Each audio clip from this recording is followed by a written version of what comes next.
ምሳሌ እንግዲህ ከቤት በመውሰድ እንግዲህ ሌላ ክፍል ውስጥ እንግዲህ አግቷታል ማለት ነው። ስታሳዝን ማለት ነው። እኔ አባዬ ጋር መሄድ ነው የምፈልግ። እኔ ምግብም ውሃ መጠጣት አልፈልግም። እኔ የምፈልግ ቤቴ ነውም ስትል አንቺ አሁን አርፈሽ ምግብሽን ብይ፣ ሌላ ወሬ አታውሪ በማለት እንግዲህ አንድ ክፍል ውስጥ ለብቻዋ ዘግቶ አስቀምጧታል ማለት ነው። እያለቀሰች ትገኛለች እና በጣም ታሳዝናለች ማለት ነው። ቅድስትም እንግዲህ ዝናን እንግዲህ ኧረ በእናትህ እሷ ምንም የምታውቀው ነገር የለም። ምሳሌ ለምንድን ነው በሌላ ሰው የመጣ እሷ እንደዚህ የምትሰቃይ አንድ ፍሬ ልጅ ናት። እሷ ምን ታውቃለች ብላን ብትለምነው ፍችኝ እንግዳውስ በማለት እንግዲህ ምንም ነገር እንግዲህ ሊሰማት አልቻሉም። ለምንድን ነው እዚህ ያመጣችሁኝ ስትል ምሳሌ አየር ልትቀይሪ ብለን ነው ይላታል ማለት ነው። አባዬም ከመጣ በጣም ይቀጠቅጣቸዋል። ኧረ እባክሽ ኧረ እባክሽ አባትሽ ነው እንዴ? አዎ ባለፈ ዕለትም ቅጥቅጥ አድርጓቸዋል ስትልም ዝም ብለሽ ምግብሽን ቢ፣ ይኸውልሽ ጮጬዋ እዚህ አንቺ የምትፈልጊው ነገር አይደለም እኛ የምንፈልገው ነገር እንጂ ተኝ ስትባይ መተኛት ቢ ስትባይ መብላት እንጂ አንቺ ባልሽው አይደለም። ቅድስትዬ ግን አንቺ የምትፈልጊው ሁሉ አደርግልሻለሁ ስትል ነበረ። አሁን አንቺ ቅድስት የምትባል እዚህ የለችም አርፈሽ ምግብሽን ቢ በማለት እንግዲህ ያው በቁጣና በሀርድ ማለት ነው። ምሳሌ በጣም እያለቀሰች እና ያዘነች ትገኛለች። እኔ ምግብም አልበላም ውሃም አልጠጣም እኔ አልፈልግም ስትለውም ማንም አይሰማሽም፣ ከአሁን በኋላ ቅድስት የምትባል ማንም ሰው አታገኝም፣ አርፈሽ ብትመገቢና ተኝ ስትባይም መተኛት አለብሽ፣ ደግሞ አንቺ ባልሹ ሳይሆን እኛ ባዘዝንሽ መሆን አለብሽ በማለት እንግዲህ ምንም ነገር እንግዲህ ሊሰማት አልቻለም። እሷን በጣም እያለቀሰች ትገኛለች ማለት ነው። የተከበራችሁ የዜድ ሀበሻ ቤተሰቦች እንዴት ናችሁልኝ? ሰላም ነው ወይ? ሰላማችሁ ይብዛልኝ። እንግዲህ ምሳሌ በጣም ታሳዝናለች ማለት ነው። እንግዲህ ሁላችሁም ስለምታበረታቱኝ ሀሳብ አስተያየታችሁ ስለምሰጡኝ እጅግ አድርጌ አመሰግናለሁ። በቅንነትና በመልካምነት እንግዲህ ምሳሌ ክፍል እንግዲህ 90 ይዤ መጥቻ ያለው እንግዲህ በጣም ታሳዝናለች ምሳሌ ማለት ነው።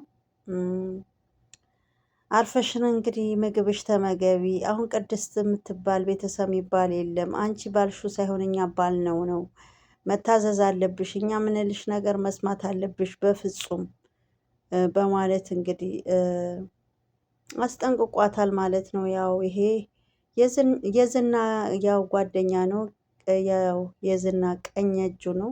እንግዲህ እሱ ባዘዘው መሰረት እንግዲህ ዝና እዛ ስለታሰረ የዝና ፋንታ እንግዲህ አሁን ያው እነሱ እንግዲህ መድብልም ዝናን አልፈታም ብሎ እምቢ ስላለ ቅድስትም ለመድብል እንግዲህ በጣም ለምናው ነበረ፣ እግሩ ላይ ሁላ ተደፍታ።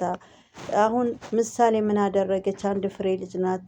በሌላ ሰው ጦስ እሷ ለምንድን ነው እንደዚህ ግፍና በደል የሚደርስባት? በባዶ ቤት ነው የተቀመጠችው መከራና ስቃይ የምታይ ምሳሌ። ስለዚህ መድብል እባክህ ብላ ብትማጸነው መድብል በፍጹም እኔ ብሩኬ የት እንደደረሰ ስለ ብሩኬ አንድ ነገር ሳይነግረኝ እኔ አይፈታም፣ እዚሁ ነው የምጨርሰው፣ ስለዚህ እዚሁ ነው የምገላግለው በማለት ዝናም ከአሁን በኋላ እንግዲህ አታገኛትም፣ ምሳሌ የምትባልም አታገኛትም በማለት ተሳልቆበታል። ተነሺ በቃ አሁን ተነሺ በማለት ቅድስት እንግዲህ እግራቸው ላይ ተደፍታ ነበረ። መድብልም እየለመነችው ዝናም እየለመነችው ነበረ። ግን መድብል በቃ ተነሽ ተነሽ ብሎ እንግዲህ እጇን ይዞት ወደ ቤት ይዟት ሄደዋል ማለት ነው። ምንም ሊሰማት አልቻለም።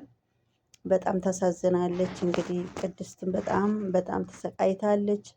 ምሳሌም ደግሞ እንደዛ በጣም ታሳዝናለች፣ እያለቀሰች እኔ አልበላም እያለች። አልበላም የሚባል ነገር የለም፣ አልተኛ የሚባል ነገር የለም። አንቺ ባልሹ ሳይሆን እኛ ባልነው ነው እንግዲህ ይሄ አሞራው ተብዬ ማለት ነው። እንግዲህ ያው በጣም እንግዲህ ያሳዝናል ማለት ነው። በጣም ከባድ ነገር ነው። በጣም ከባድ ነው። እንግዲህ የዝና ጓደኛ ነው። እንዴት ዝና ታሰረ በማለት እንግዲህ ምሳሌ እቤት በመሄድ እንግዲህ ቤት ውስጥ ሄዶ ይዟት አምጥቶ አሁን በባዶ ክፍል አስቀምጧታል ማለት ነው። እንግዲህ በጣም ከባድ ነገር ነው ማለት ነው። መጨረሻው እንዴት እንደሆነ እሷ እያለቀሰች ትገኛለች ማለት ነው። ቤተሰብ ብልም እንግዲህ ቅድስት ነይ ውጪ በማለት እሷ ወደ ቤት ሸኝቶ ትልቅ ዱላ ይዞ እንግዲህ ወደ ዝና ያቀናል። እንግዲህ በዱላውም በጣም አናት አናቱም እንግዲህ ለዝና እግሩ ሳይቀር ሰባብሮታል። ግን እሱ በፍጹም አሁንም እኔ ምንም አልናገርም በማለት ሲስቅ ሲሳለቅበት ነበረ መድብል ላይ ማለት ነው። እንደፈለክ አሰቃየኝ መድብል ግን ለምንድነው አቅምህን አሁንም አላወቅም ማለት ነው? መቼስ አንተ በዛች በህፃን ልጅ እንግዲህ በእሷ ነፍስ ቁማር እንደማትጫወት አውቃለሁ። አሁንም ትቢት ላይ ነህ። አሁንስ አንተስ ለምንድነው ማታምነው? ዝና ሲለው ምንድነው ማምነው እኔ መድብል ይለዋል። ፈሪ መሆንህ ለምን አታምንም? ዝና ግን አንተ እኮ ፈሪ ቦቅቧቃ ነህ በማለት እንግዲህ መድብል ሲነግረውም ዝና ልክ አንተ እንደምትፈራው ነው፣ እኔ ፈሪ አይደለሁም አንተ እንጂ አንተ ነህ ቦቅቧቃ በማለት እንግዲህ ዝና ፈሪ ነህ ስማኝ፣ ግን እያስመሰልክ መሰለኝ። ፈሪ አለመምሰሉ እንግዲህ ቀጥለህበታል እንጂ በጣም ፈሪ ሰው ነህ ዝና በማለት እንግዲህ በያዘው ዱላ እንግዲህ እግሩን ሰባብሮ ጥሎታል። ግን እሱ አሁንም በፍጹም አልናገርም ምንም ነገር፣ ሁለት ምርጫ አለ፣ አሁን ሁለት ምርጫ አለ ሲለውም ስቃዩ ምሳሌን ቶሎ የተያዘችበት ቶሎ እንዲለቃት ማድረግ ወይስ ስቃዩ ነው የምትመርጥ? ሁለት አማራጭ አለ።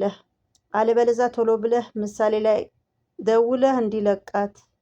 ለዚህ ነው እኮ አቅመ ቢስ ነው ያልኩህ። መፍታት ብቻ ነው። እኔ ባይሆን ሁለት አማራጭ አለኝ፣ አንተ ግን መፍታትና መፍታት ብቻ ነው። ስለዚህ ምሳሌ በፍጹም አትለቀቅም በማለት እዚሁ እኔም ጨርሰኝ። ስለዚህ እኔ በፍጹም አልፈራህም፣ በፍጹም እኔ አልፈራህም በማለት እንግዲህ መድብልም እንግዲህ እየቀጠቀጠው ይገኛል። ግን ዝና ምንም ነገር ሊሰማ አልቻለ ማለት ነው። እኔ ምንም ነገር አልለቅህም፣ አሁንም ቢሆን እዚህ ሰባብሬ ነው ምተው። ስለዚህ ወይም ምሳሌ እንድትፈታ ቶሎ ብለህ ደውለህ ነገራቸው፣ ወይም ደግሞ እዚሁ ነው ሰባብሬ ምገላግልህ ሲለው እዚሁ ገላግለኝ እንጂ እኔ በፍጹም እኔ እንደውም ሁለት አማራጭ አለ፣ አንተ ግን ምንም አማራጭ የለህም እኔ ከመግደል ውጭ በማለት እንግዲህ ዝናም ሊያምን አልቻለም። ቅድስትን ቤት ውስጥ በጣም ተጨናንቃለች፣ ግራ ተጋብታለች። ምን ሆኖ በቃ ቅድስት ምን ወሰዳት ብላ እሷ አላወቀችም።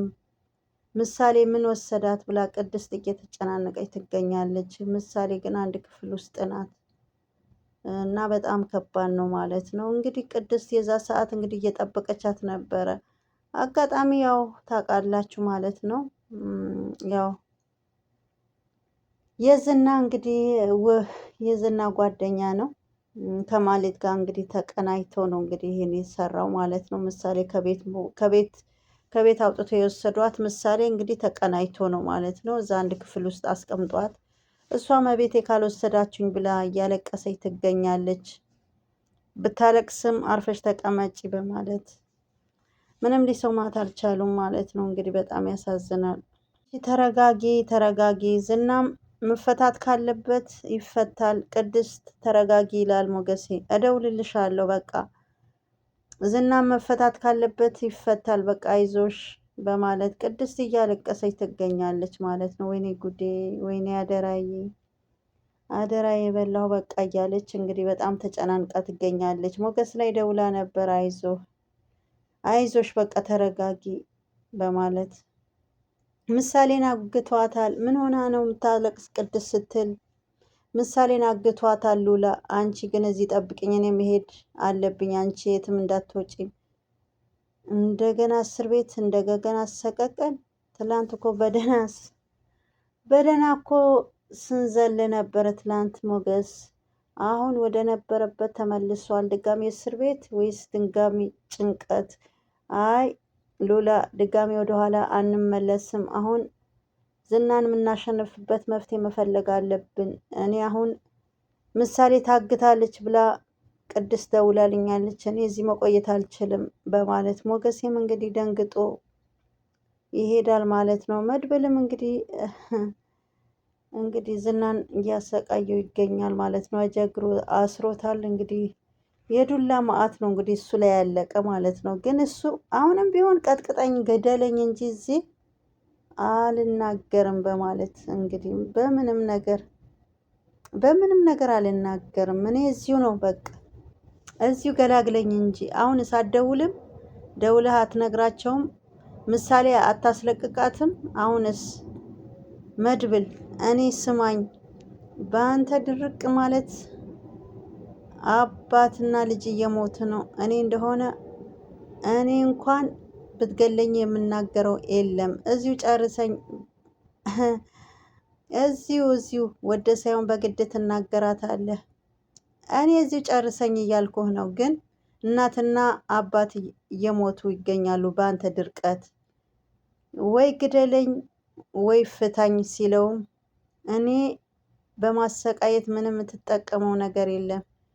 ምሳሌ የት ነው ያለችው? ማን ነው ያሰራት? ምሳሌ ምንድን ነው ያደረጋቻት? ንገረኝ በማለት አሁን ብላችሁ በምሳሌ መጣችሁብኝ በማለት እንግዲህ ተናገር፣ ምሳሌ የት ነው ያለችው? ንገረኝ በማለት ምንም ሊናገር አልቻለም ዝና ማለት ነው። እንግዲህ እየደበደበው ይገኛል ማለት ነው። እሱ ምንም አልናገርም፣ እኔ እንደፈለግ ግደለኝ እንጂ አይኔን አጥፋኝ እንጂ እኔ በፍጹም እኔ አልናገርም በማለት እንግዲህ መድብልም እንግዲህ እየቀጠቀጠው ይገኛል ማለት ነው ዝናን። ዝና ደግሞ በቃ የት ነው ያደረጋችሁ? ምንድን ነው ከኔ የምትፈልጉት? እስቲ ታውቃለህ፣ ትናገራታለህ፣ ወደ ሳይሆን በግድ ትናገራታለህ፣ ንገራኝ ሲለው ምንም አልናገርም አለ። እንግዲህ ያው የዱላ ማዕት ላዩ ላይ ያልቀዋል ማለት ነው። እኔ አሰቃየኝ እንጂ አልናገርም ብሏል ዝና ማለት ነው። መድብል እጁና እግሩ እስከሚያመው ድረስ እንግዲህ እየቀጠቀጠው ይገኛል። በእውነት ዋጋ ትከፍላለህ መድብል፣ በእውነት ዋጋ ትከፍላለህ። ዝም በል፣ እዚህ ለመናገር መብት የለህም። ሁሉም ነገር ታውቃለህ፣ አውቀህ ነው የማትናገረው። ሁሉም ነገር ታውቃለህ ዝና። ስለዚህ ግን ዋጋ ትከፍላለህ እያልኩህ ነው መድብል። እኔን እንደዚህ አሰቃይተኸኝ መምርህ እንዳይመስልህ። እኔ በጣም ገለኸኛል። ስለዚህ እንደዚህ አሰቃይተኸኝ እኔ አንተን ምለቅ ሰው አይደለሁም በማለት እንግዲህ ያው ዝና እየተቀጠቀጠ ነው። እሱ ግን አሁንም አላምንም ብለዋል። መድብል ደግሞ እሱ እንዲናገር ነበረ ምሳሌ የት እንደተደረገች ደውለህ እንዲፈቷት ተናገርም ሲለው ዝና አይ ይሄ እንዳታስብ ብሎታል ማለት ነው። እንዳታስብ በጭራሽ አትፈታም፣ አትለቀቅም። በአንተ ድርቅና አባትና ልጅ እየሞቱ ይገኛሉ በማለት እንግዲህ መልሶለታል ዝና ማለት ነው። እንግዲህ በጣም ከባድ ነገር ነው ቤተሰቦቼ፣ በእውነት በጣም ከባድ ነገር ነው። ከባድ ነገር ነው ማለት እንደው እንዴት አንድ ሰው አይሸነፍም? እንግዲህ መድብልም አልፈታውም ብሏል። ዝናም ደግሞ አልናገርም እዚሁ ግደለኝ።